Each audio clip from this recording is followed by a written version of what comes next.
Здравейте, приятели! Днес ще ви представим новия ни канал. Ще се занимаваме с ревю на автомобили, може и на техника. Ще се прави проект по тази кола. Ще има да се слага компресор. После ще видим ако останат средства за турбини. И сега колегата ще разкаже какво тя е негова колата. Той ще ви представи и какво ще се прави. Така, значи сега ще почнем с компютрите. Ще сложим aftermarket компютър. Сега правим окабеляване. Ще кажем какво сме правили по колата, какво ще правим в бъдеще и какво точно искаме да стане с тази кола. Така, това е моята 30. 90-та година, 316 троен стоп, фейслифта. Така наречения звяр. Така, тук може да се видят. Това е 30-ката. Малко е руски стил тук, няма броня. Това е, ще ви загатнем в следващия клип. Така, и фара няма, това е Cold Intake в интерес на истината. И така, сега ще ви представим настрани. Настрани, джанта 15-ка. 15-ка. 195 гума на 65. Така. Сликове. 0340 номер. Да, най-важното. Така. Форичи някога е била там. Така. Лека ръждичка, защото ръждата е по-лека от карбона. Тук има малко ръждиш, ще се оправи в следващи клипове. Така. Стикерите, защото да знаят, че това е кошмара истинска. Кошмара на всички. Да, черните джанти, гастар. Така, да. Гастар, разбира се, тя е най-важна. На газ, иначе не върви колата. Така. Ето и отзад, троен стоп, всичко, генерация. Много хубава генерация. Черни емблеми, разбира се. Черни емблеми. Да е blackout колата. Така. Лека, малко по-такава преправена генерация, ама не е много. Абсолютно права таба. Не е много, не. Може да се каже горе, да. Така. Малко. Минимум тук. Разни работи. Има шибидах, дупка в тавана има дупка в тавана. Сега мислиме да ви я представим малко отвътре. Така. Така, ето е отвътре. Спортен волан. Булсметър. Километраж. Тук има булсметър. Отвътре часовник, най-важното. Тук нагледайте малко има кочина, има мултицет и лаптоп. Това са туник Това раз. сега ще ни трябват за кабелите. Тук кабели. Нали ви казахме, че ще има жокери по тази кола. Няма да е заводска. Няма да е заводска. Ако искаш да покажем двигател. Да, айде двигател да покажем. Ето колегата сега ще отвори. Аз през това време мисля да ви кажа, че тази кола ми ще точкува. Не всички М5-ци, ама 1/3 от тях. Така, тук отвътре салона го вижте такъв. Ето го. Чакай, забравяй, че тук имаме едно жокерче. После жокерите. После жокерите. Загатваме ви там по талечето има жокер. Жокерите. Така, двигател е. Ето Колегата ще каже. М40 B16 двигател. Значи толкова здрав двигател на 550 000 км. На километража не го гледайте, там е леко върнат. Така газовата уредба от най-сините, защото такива има. Бушони, всички нови, кабелите сега ще ги правим. Там 70 ампера акумулатор. Така. И по-друго кажем за този двигател. Какво ще трябва да се сложи след това? Какво ще трябва да се сложи така. Тука, сега, загадката още не сме показали, аз викам, че е време да покажем. Така, сега по талечето има едни леки жокери. Така, леките жокери. От капак. Оп! Оп! Ето ги, жокерите. Така, започвам да ви представям. Спортен филтър, Cayenne.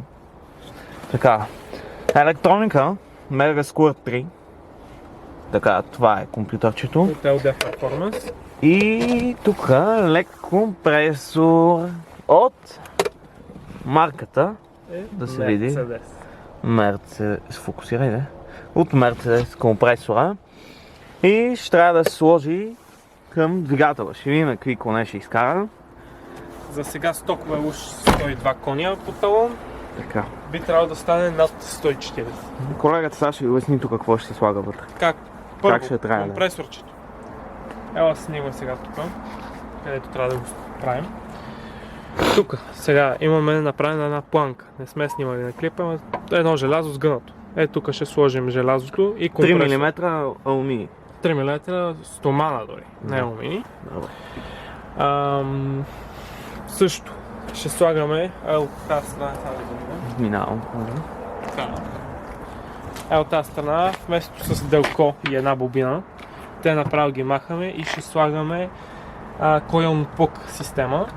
Демек, на български казано, бобини ще се слагат. Да, където са директно на свеща, вместо с делкото. Ще се маха делкото.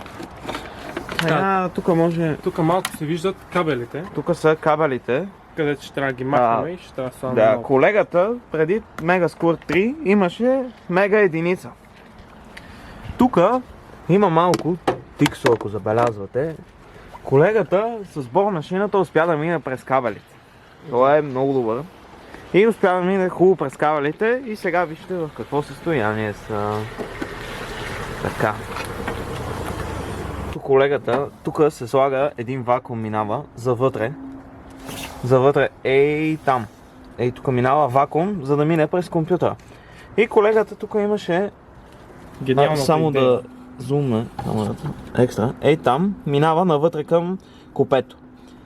И той гениалната му идея беше да мине с бормашината през тази гума вътре, да има место да прекара кабел. И изгори кабелите. Тук почна да пуши ужас работа. Нищо, поне ги оправихме и заработихме. Иначе... Така, сега Ние почнахме проекта да слагаме компютъра и сме горе-долу към края. Но казаха ни, че нямало да стане, трябва да сложим бобини, защото Megasquirt 3 бил по-нов и не командва делко. Да, т.е. единичната бомбина не може да командва, защото не е била уж смарт бобина, така наречената, и затова сега ще трябва да купим 4 бобини, където са смарт бобини. Ще мислим от каква кола е, например, аз съм се спрял на бобините от Aerosmith, Audi R8, защото са най-надежните за сега и общо взето казват навсякъде, че са най-хубави. Малко ще изтърчат, ама това ще е проблем за следващ клип. За сега само обяснявам. Иначе друго, какво мога да кажем за колата, не знам дали се види обаче отдолу каква е генерацията. Мога да покажем, да се пробваме. Ще опитаме. Да, вижда се. Права трава. Така. И общо взето това е за колата. Друго какво мога да се каже, че има някои неща, къде трябва да оправяме към купето, т.е. ще правим също интериори, екстериори. Ще оправим калника, защото той е малко изчукнат, както се вижда. Тук вече почваме да го фаща ръждата на 35 години кола.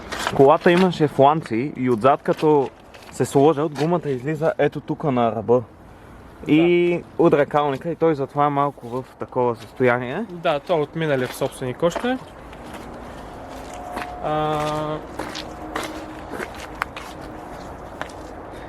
Тук дай да видим в багажника какво е. Какво има? И общо взето това е в багажника. Газовата уредба, най-важното нещо, и това така се ремонтира едно БВС, винаги с инструменти. Да, т.е. има всеки, какво кажеш. Каквото иска. Тест за компресия. Отвори, колега. Ще да го покажем теста. Компресията беше 998 на цилиндрите, не беше лоша. Ние мерихме, нов ангренажен комплект е сложен на колата. Да. Инструментите. Също главата. И забравихме да споменеме за... Ела отпред. Кажи за... За самата глава ние я правихме така. Дали се види главата, ние я дадохме на едни майстори, приятели. Те ни я изшлайфаха, направиха я хубаво отвънка, отвътре. 5 нови клапана, тази е 8 клапана двигателя. Не е дохт система с един вал.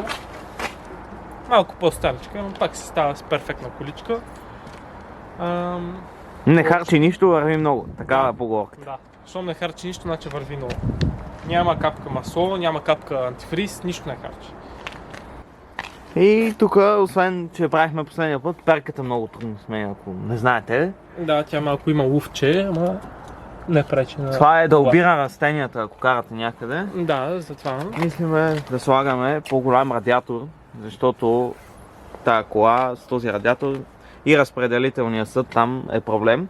Колегата ми мисли да направи отделен разпределителен съд, да е местото ето тук, да се закрепи някакси и да е с примерно друг радиатор по-голям, ако може. Така, мисля по-голям радиатор от 40 или от 39 нещо такова по-голямо.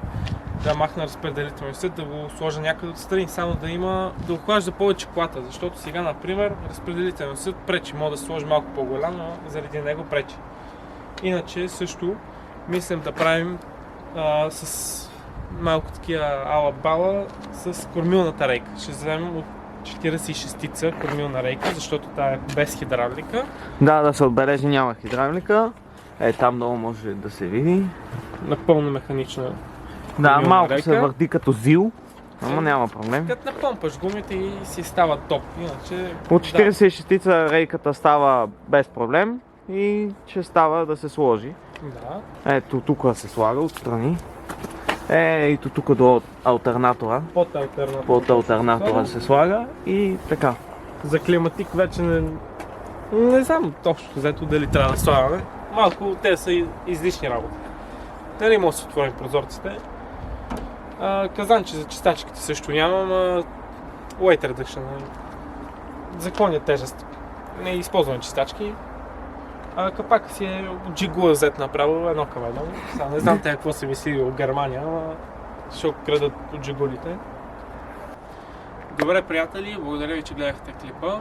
Следващия клип ще е вече какво ще правим на колата, нали, ще правим някакви работи. Сега кабелите бихме направили. Да, ще се сложат като пристигнат бобините и това е за клипа. Благодарим, че гледахте.